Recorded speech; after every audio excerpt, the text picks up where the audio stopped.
자유를 얻은 영혼의 노래 제3부.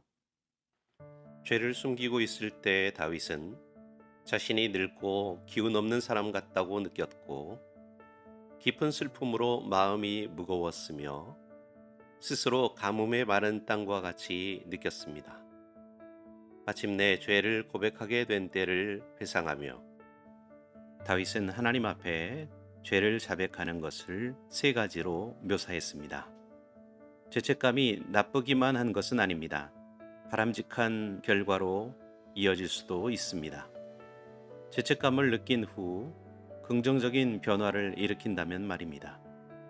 죄책감은 전기 울타리와도 같습니다. 하나님께서 정해놓으신 경계선을 넘어가는 사람에게 죄책감은 강한 전기와 같은 충격을 줄 수 있습니다. 하나님 앞에서 자백, 즉 죄를 고백한다는 것은 다음과 같은 의미를 지닙니다. 1. 자백은 하나님 앞에서 죄를 인정하는 것입니다. 죄책감은 커다란 얼음덩이와도 같습니다. 춥고 어두운 곳에 두면 얼음은 단단한 상태를 유지합니다. 하지만 큰 얼음덩이도 햇빛이 밝게 비치는 곳으로 나오면 곧 녹기 시작합니다. 자백은 자기가 범한 잘못을 있는 그대로 하나님 앞에 열어 보이며 고백하는 것입니다. 죄를 고백하는 사람은 그 무엇도 감추려 해서는 안 됩니다. 죄의 문제를 사람마다 지니는 약점 또는 인간의 어쩔 수 없는 본성 등으로 변명하려는 사람들이 있습니다.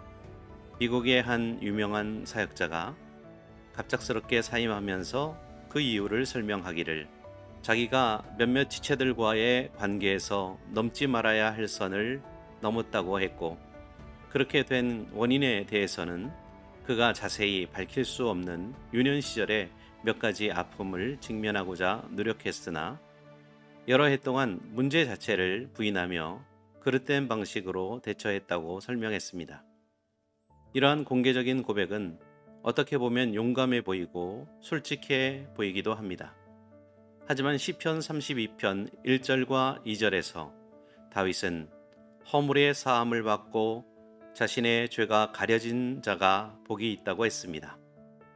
유년 시절의 몇 가지 아픔을 직면하고자 노력하면서 그릇된 방식으로 대처한 자가 복이 있다고 하지 않았습니다. 다윗은 마음에 간사함이 없고 여호와께 정죄를 당하지 아니하는 자가 복이 있다고 했습니다. 넘지 말아야 할 선을 넘고도 정죄를 당하지 아니하는 자가 복이 있다고 하지 않았습니다. 다윗은 하나님 앞에 자신의 마음을 쏟아냈습니다. 내면에 있는 더러운 것들을 하나도 숨기지 않았습니다. 하나님께서 보실 수 있도록 마음의 방으로 들어가는 문을 모두 열었고 모든 열쇠를 하나님께 드렸습니다. 2. 자백은 하나님의 관점으로 죄를 바라보는 것입니다. 회개하기 전 다윗은 하나님 반대편에 서 있었습니다. 하나님께서 다윗의 죄를 질책하실 때 그는 변명했습니다. 하나님께 죄를 자백한다는 것은 하나님 말씀이 맞습니다 하고 인정하는 것입니다. 하나님의 관점으로 보면 볼수록 죄의 문제는 점점 더 심각해집니다. 죄의 문제가 그토록 심각하기 때문에 예수께서 십자가에 달리셔야 했습니다. 3. 자백은 죄에 따르는 책임을 받아들이는 것입니다. 죄를 자백하기만 하고 그릇된 행동에서 벗어나지 못하는 것은 부끄러운 일입니다. 책임을 받아들인다는 것은 자기 잘못을 고백하는 것은 물론 피해를 입은 사람에게 배상하는 것까지 포함합니다. 나의 죄가 교회의 고결함과 영향력에 피해를 준 경우라면 교회에서 공개적으로 죄를 고백해야 합니다.